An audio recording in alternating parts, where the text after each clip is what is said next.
Are you ready to embark on a journey of success? To discover your true potential in the untold stories of careers in life sciences?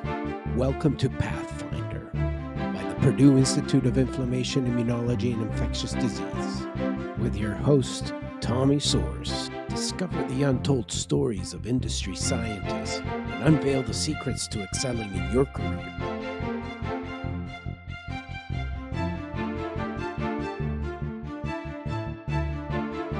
Thank you for joining us once again, and remember to hit the like button and subscribe to our channel. Welcome to another Pathfinder episode. My name is Tommy Source. I'm Director of Scientific Strategy and Relations for the Purdue Institute of Inflammation, Immunology, and Infectious Disease. And today I have the honor of welcoming Spencer Lindeman, who earned his PhD in 2021 under Professor Phil Lau.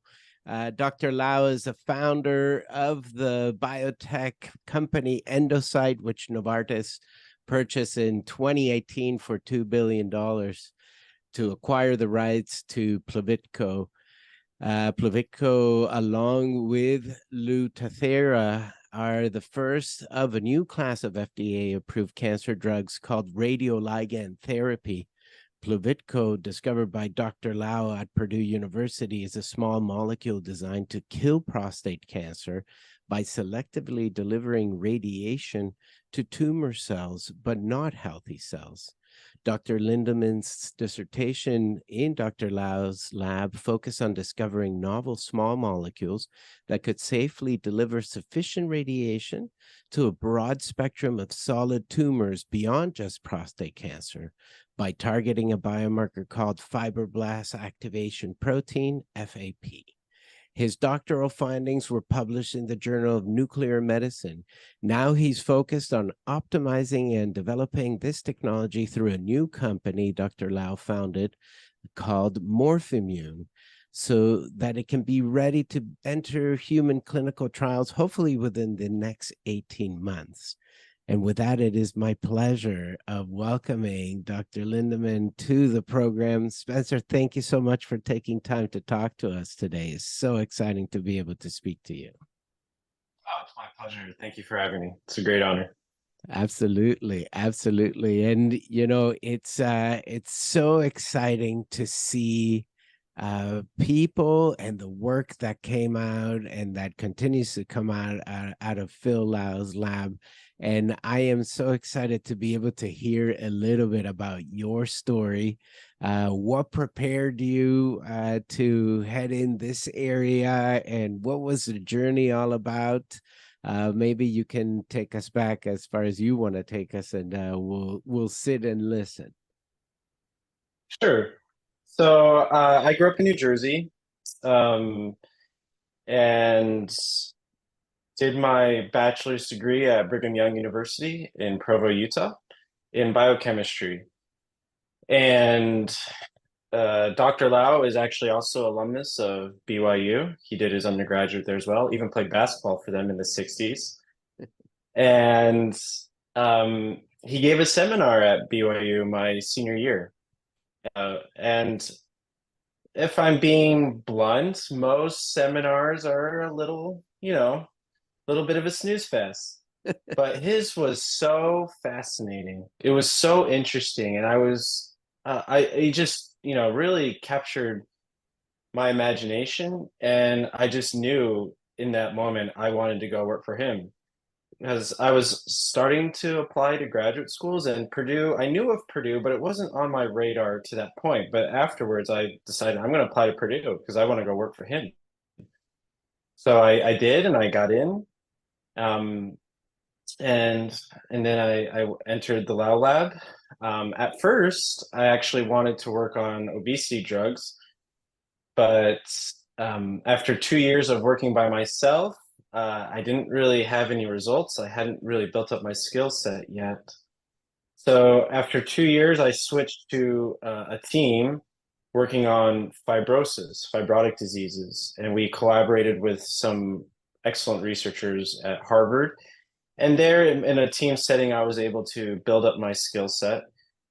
and develop as a scientist. And then my last 2 years in the Lau lab, Dr. Lau challenged me to get into radiotherapy, radioligand therapy. And we had a lot of the infrastructure there, but no one in the lab at the time was working on radioligand therapy. So I, in a lot of ways, had to teach myself how to do these studies just by sheer um, trial and error after reading numerous papers to their protocols to triple check myself. And then it took me about a year. Um, but then my last year, I was able to generate a bunch of data for the FAP radioligand therapy as well as folate radioligand therapy. And that was enough to graduate my dissertation.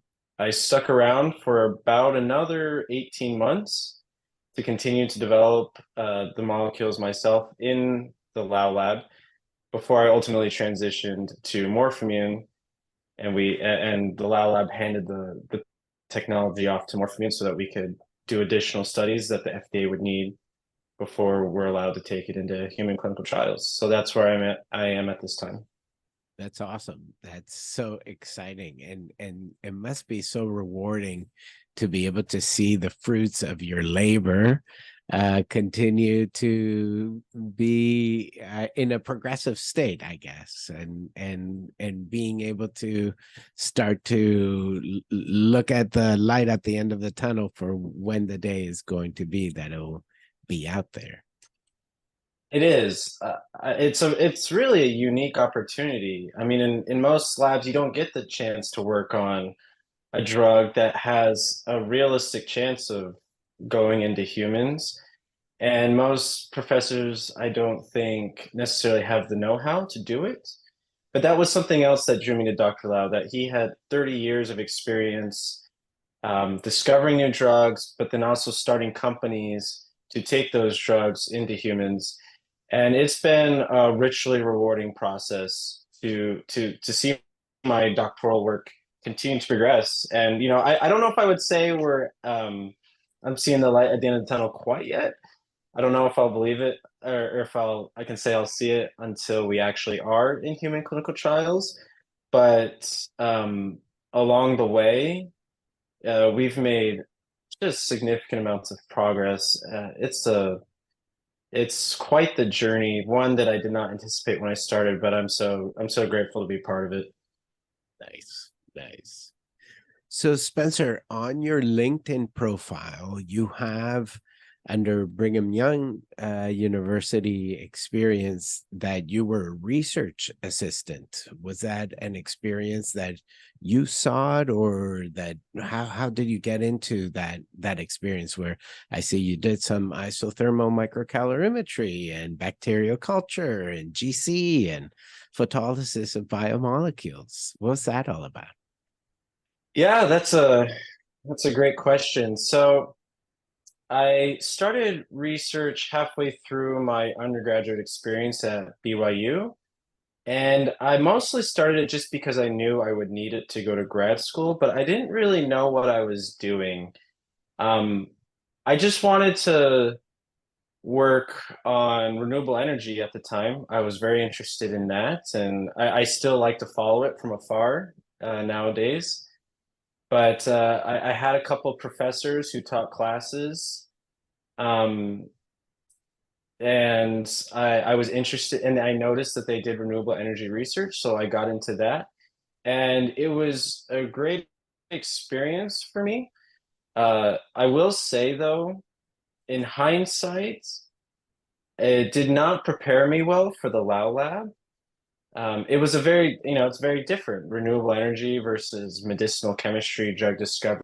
So the skill set I built up during my undergraduate days was frankly irrelevant for what I needed to go into the Lau Lab. So while it was a great experience to just get me thinking like a scientist and getting acclimated to the lab setting, the actual technical skills that I developed there did not transfer over. So I did not begin with the end in mind, shall we say.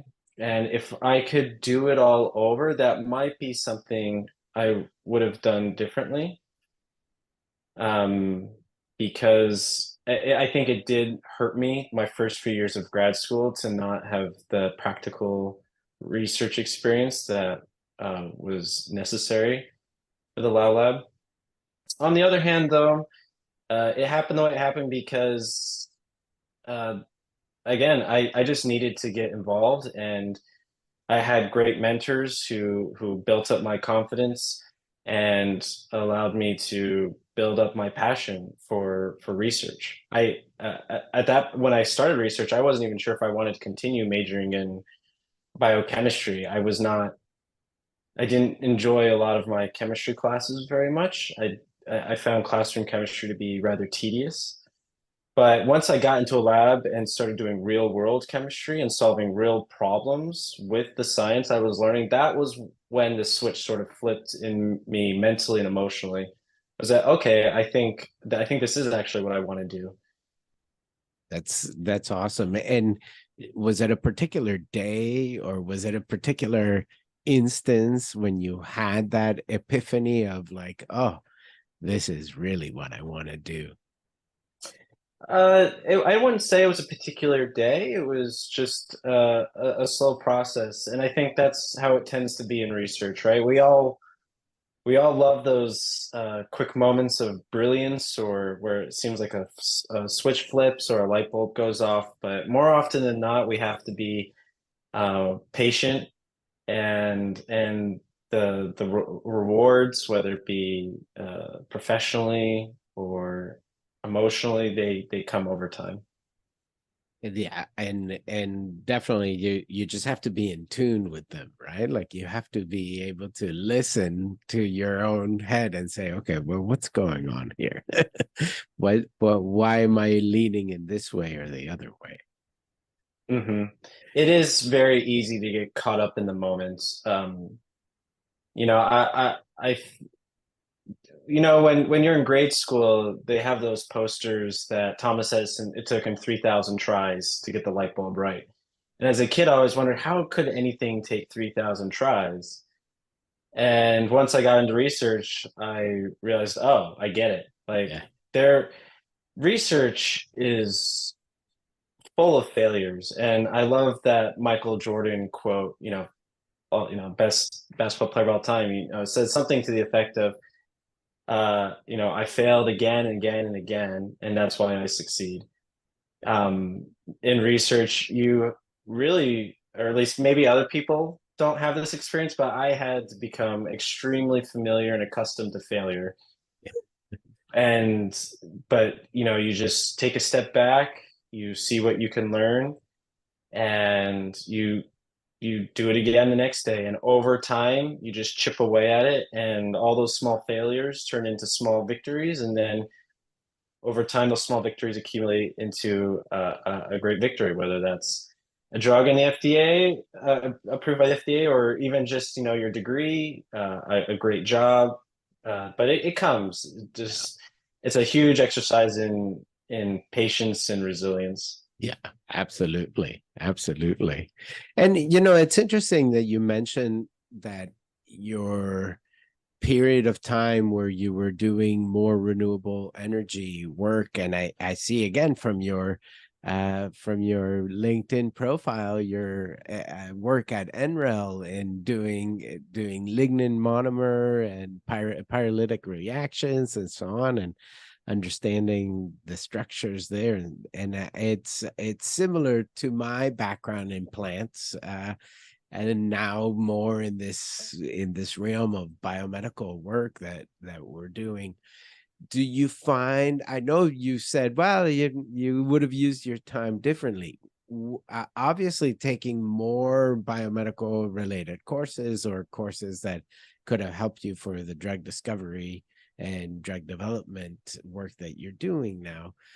But is there any piece of it that you say, well, maybe one day I might be able to use ICP spectroscopy or whatever is in your past as a tool set that you're like, oh, now I'm going to be able to look at these things in a different way, or use some of those older knowledge of techniques to apply today? I really wish I could say yes. Um, the technical skills and the instruments that you use are just so different for what you need in drug discovery and drug development versus renewable energy. It's hard for me to say that I'm having a lot of difficulty envisioning any scenario where there's any sort of overlap. Um, so unfortunately, I don't see it. Yeah. But that's okay. In other ways, it was right for me because what journey is without mistakes? What journey is without the occasional wrong turn? And it wasn't even wrong in the sense that I did discover my passion for research. And frankly, that was what I needed more than anything. I just needed to discover what I wanted to do with my life that I could be 100% committed to, all in, invested. And I did get that out of my research experience. So in that sense, it was not a failure at all. I would say is I wish I had started sooner. I only started after my sophomore year, and I wish I think if I had started sooner, I would have had more opportunities to publish, which is, as you know, very important in our industry, in our field. But the other thing was, it would have made my life easier the first few years of joining the Lao Lab. Changing fields so drastically was tough in a way, especially as a young researcher. But at the same time, that's the time to do it. And it's not that uncommon, frankly. In a lot of ways, college is where you figure out what you want to do with your life. I had a research assistant at Purdue, an undergraduate. She started in engineering, but found that math courses were not her thing, and that's totally okay. And so then she switched to biochemistry, and she found out again that's not her thing. But she loved languages. She loved English. She loved German, and eventually she knew she wanted to do something more scientific. And eventually, she found her passion and her career in speech pathology. And it was interesting because I did TA for her first in a chemistry course, and then later she worked for me as a research assistant. So it was interesting to watch her journey. It reminded me of my own in a lot of ways. And uh, as I said, it doesn't go smoothly, and uh, that's okay. We give yourself grace, give yourself time to make mistakes and figure things out. It's awesome if you figure it out right away, but just because you didn't get it right the first time doesn't mean you can't figure it out or fix it later. Yeah, absolutely. Absolutely. And as you said, there's so much to be learned from when things go wrong, or when things don't go according to how you had it planned, or what you thought what that experiment was going to be producing, what kind of results you were going to get. And it's so amazing to see this drastic jump that you did to get into Dr. Lau's lab. Did you have to convince him a lot to take you on as a grad student? How was that transition? And tell us a little bit about him. That transition was actually relatively smooth. He, as a BYU alumnus himself, he has a great respect for BYU students, and but I did work hard to impress him right away. So before I even came to Purdue, I actually took a gap year between my senior year at BYU and my first year at Purdue, which was actually really healthy for me, really rejuvenating in a lot of ways. And during that time, I just studied a lot of his papers. I ended up reading over 100 of his papers because I wanted to impress him, and I knew, even though I told him I wanted to come to Purdue to work for him, and he seemed agreeable to that, I didn't want to just assume anything. So I put in the work, and I read over 100 of his papers, and I let him know that I read over 100 of his papers because I was taking it seriously. I really valued that opportunity to work for him, and he was impressed by that. And I did everything that was allowed by Purdue, because for the first few months of your first semester as a graduate student, you're not committed to any lab. You're supposed to visit other labs. Um, but I attended lab meetings and just tried to be around the lab and observe other researchers working and show a commitment from the jump that I was all in on working for him. And when you show that level of commitment to a professor, they're usually pretty uh, willing to take you on as their grad student. I think that is such an important and key aspect of what you just said. And explaining that whole piece is so I hope it's an eye-opener for maybe some of our undergrad listeners and people that are thinking going into grad school is find the work, find the lab that inspires you, and go after it by imbibing yourself in that literature of work that they've produced and what are they doing and who is the prof and so on. I think having that inspiration of I want to go work with this guy probably gave you that drive to really get after it and start to know his science, start to know his body of work. What was the transition like? Was it very competitive in his lab, or what was the culture like? That's a great question.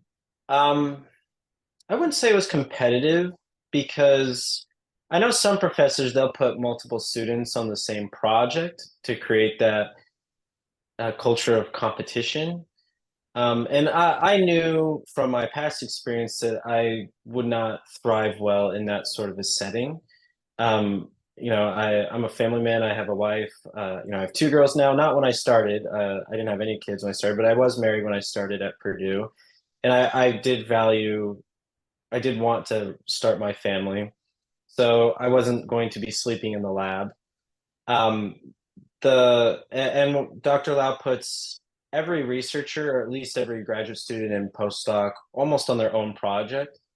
So there isn't competition that way, at least directly. Obviously, if you have colleagues who are doing quite well, you feel some pressure to keep up, but that's okay. And in some ways, I think that's even healthy. You don't want to be too lackadaisical or complacent. There's not time for it in research. You're trying to push the boundaries of scientific knowledge. You're not going to push any boundaries of knowledge if you're being lazy or take so. There is a culture of high expectations, though. Dr. Lau has tremendous resources. He's extremely successful, multiple drugs approved by the FDA, more in clinical trials, and he gets a lot of funding. And so he provides you with lots of resources. In most labs, money is a constant concern, but in his lab, money, I mean, not that to say that he doesn't care about money. He doesn't want you to waste his money, obviously. But at the same time, he is more than willing to provide you with the funding to pursue good ideas and good projects. And if the project is going well and you're producing good results, he will fund it as much as you need. And that's awesome. On the other hand, it's a tremendous responsibility because it all comes down to you then, right? Am I doing the job well? Am I performing the experiments the way they need to be done? Are we learning from them? Are we making progress on different drugs?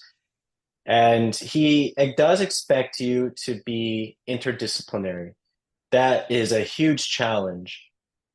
So during my time in the Lau Lab, I learned how to do organic synthesis, so making molecules for those who aren't chemists with specific structures because the structure of the chemical will drive how it behaves. I also learned how to do cell assays. So I would make the molecules and then I test them in cells to see how they perform.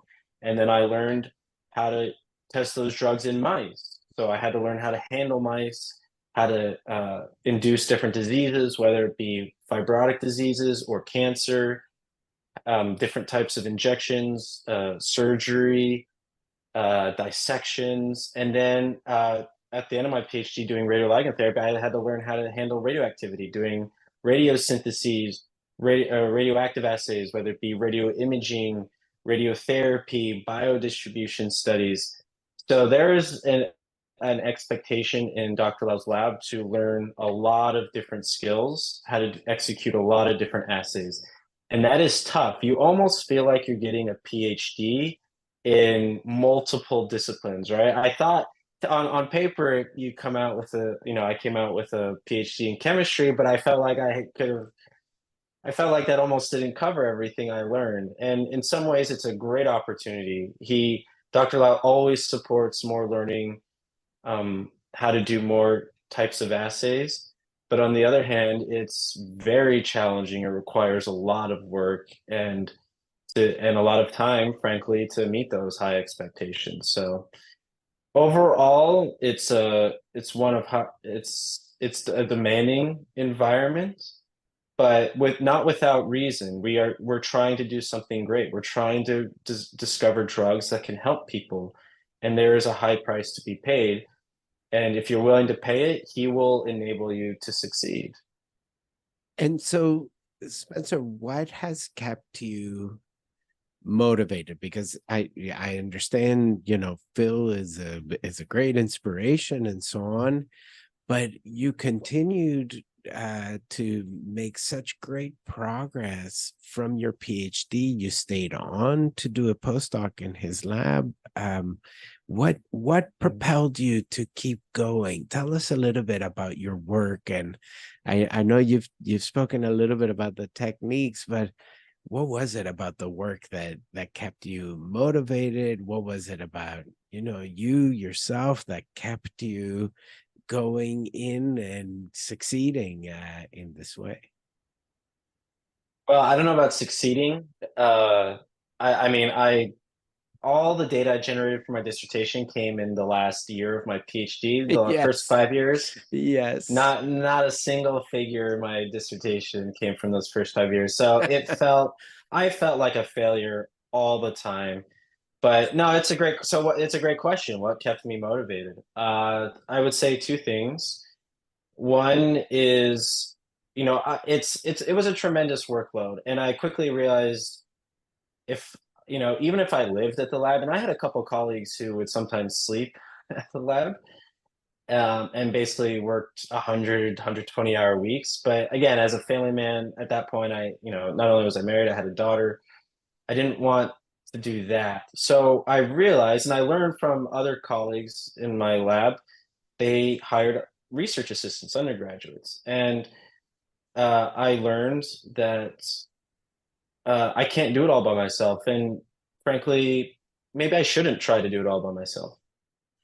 So I think I got pretty good at hiring excellent undergraduate assistants. I had an amazing team, and not only they were amazing in so many ways. They were intelligent, they were hardworking, they were willing to sacrifice. Not only so, a lot of times we'd have to do studies that ran into the weekend or ran into the late night, and they were willing. Not all of them, and that's okay. But a lot of my undergrads were willing to come with me and be part of that journey. And we had a team mindset. And on my publication in Journal of Nuclear Medicine, the majority of names on there are former undergraduate assistants of mine, and the next one will also be mostly undergraduate assistants of mine. And just having that camaraderie I really valued, and it kept me going because I knew that they were depending on me to keep the project moving forward, to produce results that we could publish together to help their resumes as well as mine.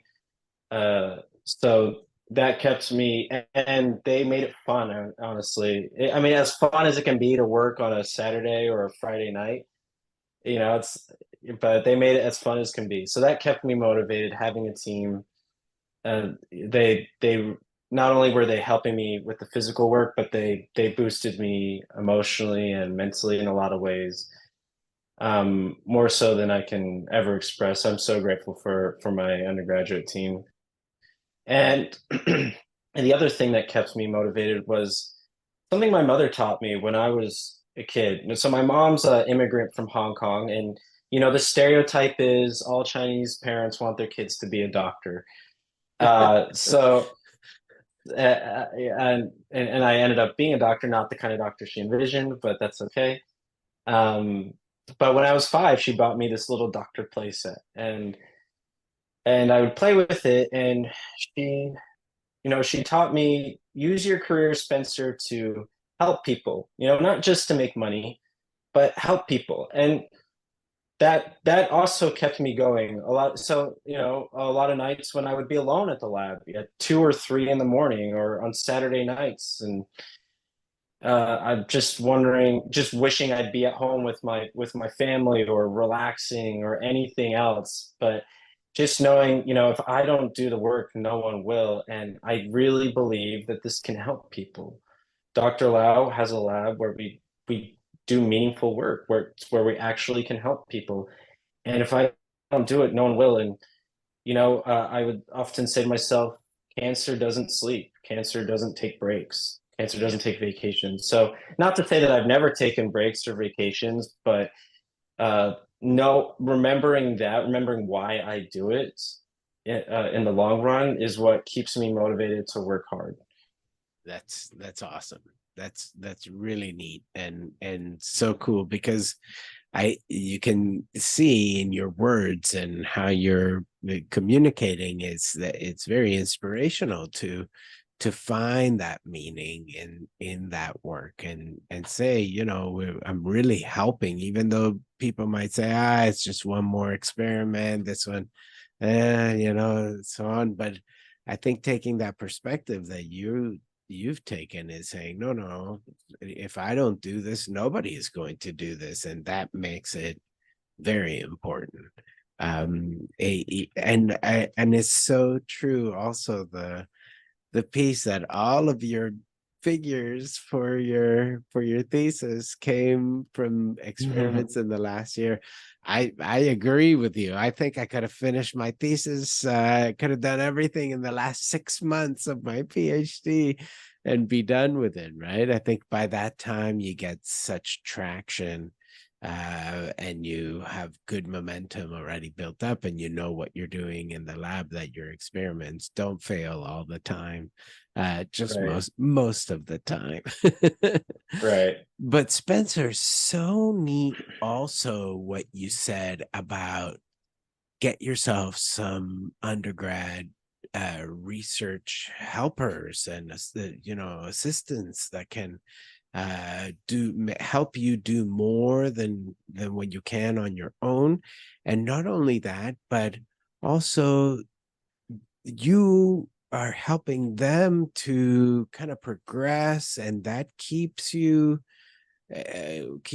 active, not only as a mentor, but also, as you said, is like, I gotta keep up. Otherwise, they're gonna ask me, well, what should I do now? What should I do next? Right. And unless you have a plan and you're constantly giving them stuff and keeping them Mhm. busy, it's difficult. But that responsibility must have also given you that impetus, as you said, that you're helping them progress as well in their careers. And maybe you don't feel so bad about yourself when you're helping others, in that sense, right? And you're committed to helping them, so you forget more about your problems. Exactly. Especially during the middle years, um, where I was experiencing more failure than success, and it was hard to stay motivated, but I didn't want to waste their time. I knew their time was valuable. So that in a lot of ways pushed me to go faster than I would have otherwise gone on myself by myself. And one thing that I have learned about myself over the years is I really enjoy mentoring and teaching. I loved being a TA at Purdue, minus the grading, but I loved being with the students and watching them grow and develop. A lot of my undergraduate team were former students of mine, or students that I ended up tutoring privately. And it's a joy to see younger people not understand something at first, and then over time they get it, and then they learn it and they progress, and to see them grow in confidence and grow in intellectual capability and technical skill, and to see that growth and progress is a great inspiration to me. I love to do it. It was one of the most rewarding aspects of my PhD journey. And it's something that I do miss now being in industry, is I don't have the opportunities so much to do that anymore. That's okay. But I've actually always loved teaching. I think it's a great responsibility to, how do we contribute to the world, right? We all like to think that through our research we can contribute to the world, but and some of us are fortunate enough to do that, but that's not a guarantee, right? There's no guarantee that the drug I'm working on or the research you're working on is actually going to help somebody someday. But what we can do and be sure of is train up the next generation, whether it be the graduate students, the undergraduates, or my children. Train up young minds to be capable and to make contributions in their future careers. So I have former students who are now in med school and dental school and grad school, and I'm so proud of them. And I have more that I know will also make it to med school or go on to make a difference in their careers. And it's a great honor to be a small part of their journey. Yeah, that's so true, and it's so rewarding. So tell us a little bit about your time now at MorphImmune, and as senior scientist, what's your level of responsibility? What's your day-to-day like? Mm. So I am the project lead for this FAP targeted radioligand therapy program. So I am primarily in charge of making sure we make more molecules to test to determine which structure is optimal right now, and then planning out what studies we want to run to screen these molecules to figure out which one is best. Because there's no pamphlet on here are the studies you need to run. You have to decide which ones to run. You have to decide what are the results that are encouraging versus disqualifying, or just perhaps maybe don't even mean anything at all. So that's a tricky question. What are the criteria that we're shooting for to make a drug that is better than anything else that's currently in the market? Mm-hmm. So planning out those studies with the various contract research organizations or CROs, coordinating with my boss and planning all of that out, as well as my other colleagues. So the day-to-day is just making sure that molecules are being made, that molecules are being tested, and that we're getting results and understanding the results and making sound scientific driven decisions based off those results. So pretty big load of responsibility on your shoulders, and it sounds like this is a continuation of what you started from your PhD, right? And Exactly. that must be so fulfilling, though, that the work that you started in your PhD has now formed a company and formed for how big is the company? Tell us a little bit about the company. And I know it's the FAP is your lane, your particular project. Are there other projects? Are there other molecules that MorphImmune is working on? Yeah, so we have another program for cancer that was also first discovered in the Lau Lab and is now being led by a colleague of mine from the Lau Lab who also joined MorphImmune. Nice. We have several other programs that are younger, but we're starting on discovering some drugs within our company now. And we're still small. less than 20 employees. We did recently announce a merger with another biotech company that will uh, triple or quadruple our size. And with that merger will come another 120 million in funding. So very exciting times. Yeah. We're still preclinical biotech company, but we're hopeful that in the next 18 months we'll have at least a couple of assets in human clinical trials. So Nice. it's been beyond what I could have hoped for to that a drug I worked on during my PhD has actually got a chance to go into humans. Like I could have never ever dreamed that when I first started my PhD journey. But at the same time, that's why I chose Dr. Lau because I knew that there would be a chance of that. And Yeah. there's definitely some luck that's involved. You got to have the right protein to target.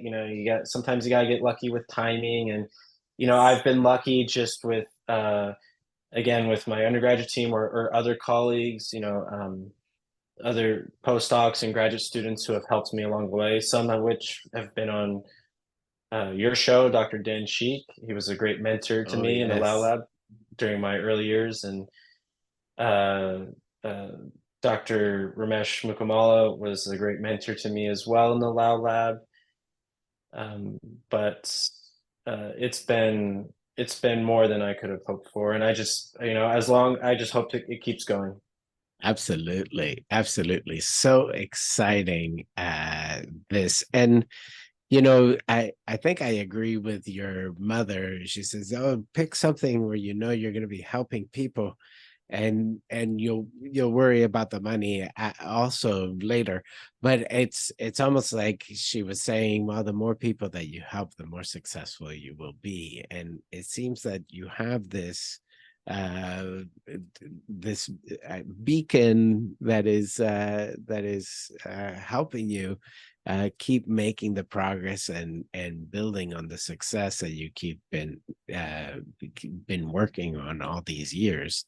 Um, are there uh, recommendations that you would give to somebody who might be in a similar situation, where they were in a lab, they are producing really high quality and high impact work during their PhD and even their postdoc. And maybe there is some kind of a sense that a company is going to be formed out of this work. Are there recommendations, things that you wish you would have done to prepare yourself or wish you would have known about that could help prepare people in this area? Wow, that's a interesting question. Well, Purdue is wonderful in the sense that we're very adept at commercializing and applying the research and from the lab into the real world. So in terms of starting up companies, there's a lot of resources that Purdue offers, which is fantastic. I mean, I think Purdue was ranked top five, if not top two, for translating research.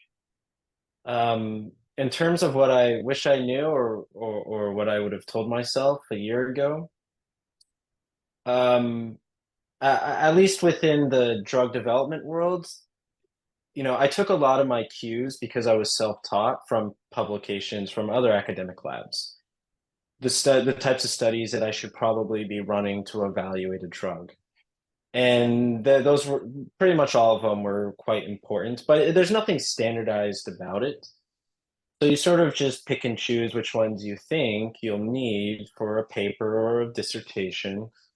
Um, but what I didn't know 12 months ago that I understand at least a little more now is that the FDA will look for other things to consider. Mm. And there's a tremendous wealth of experience in these people in these scientists who have been taking drugs into the clinic for 20 years that I just didn't even tap into when I was a researcher in the academic lab. So if I could give a more broad piece of advice that would extend beyond just drug development, it would be try to build connections with people in the industry because they're the ones who are trying to turn it into something that can actually sell, that people will buy because it will help them. And they will know what you need and what you don't need. And that way, if you're overlooking a study or two, that a critical study or two that may make or break a certain product or a certain, I guess, design for your product, you want to know that sooner rather than later. So really try and build that network, and then don't be afraid to tap into their wealth of knowledge. I think by and large, us as researchers are happy to share our experiences and the wisdom, for lack of a better term, that we've built up to help others. Yeah, totally. And do you communicate with the FDA at all?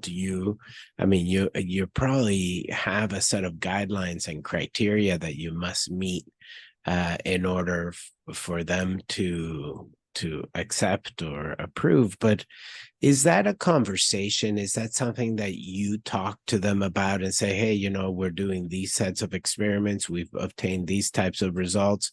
What do you recommend we should be doing next? Is that at all done?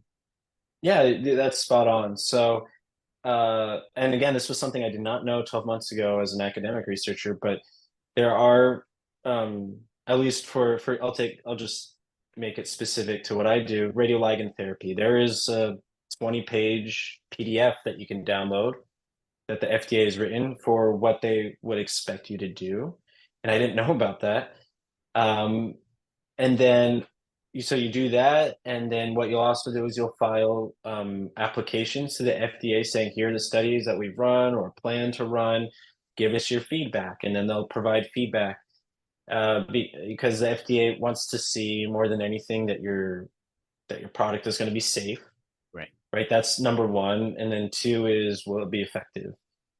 So, but they, at least in the early clinical stages, they want to see it just be safe, right? That you don't accidentally kill someone with your product or with your drug. So doing all the studies necessary to make sure that the drug is safe, that it's stable, that it will behave the way in humans that it seems to be behaving in these animal models Mhm. or your cell assays. Right.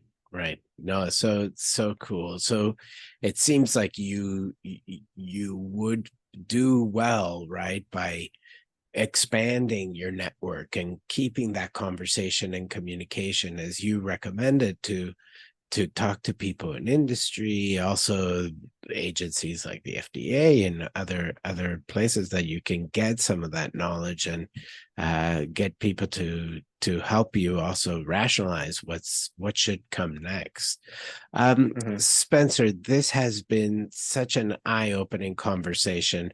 Are there any questions that I didn't ask you that you would like me to ask you? Um, I guess you covered a lot. You asked some really great questions. Maybe I'll just leave with a couple of parting thoughts. Yeah. So a couple other questions that you sent to me ahead of time were, how would I define success? And I think we covered that somewhat. In the long term, I define success as helping people, but in the short term, again, as researchers, we get used to we fail a lot, and but that's okay as long as you're learning. So even if your experiment fails, if you learn something about why it failed, that's successful.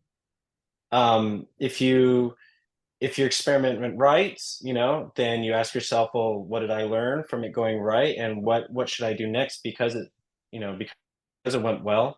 Or if you're just starting a project, did I learn about what's current in the field, what's been tried in the past, successful?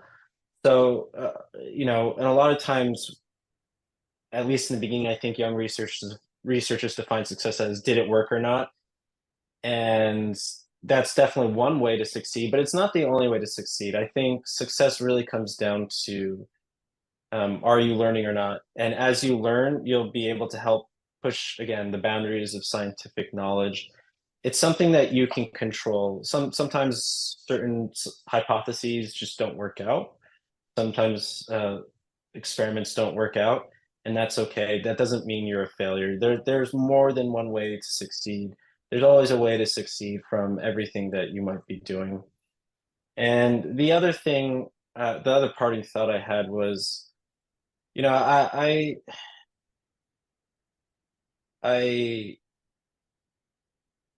think about how far or what this journey I've been a part of, and it's been really exciting.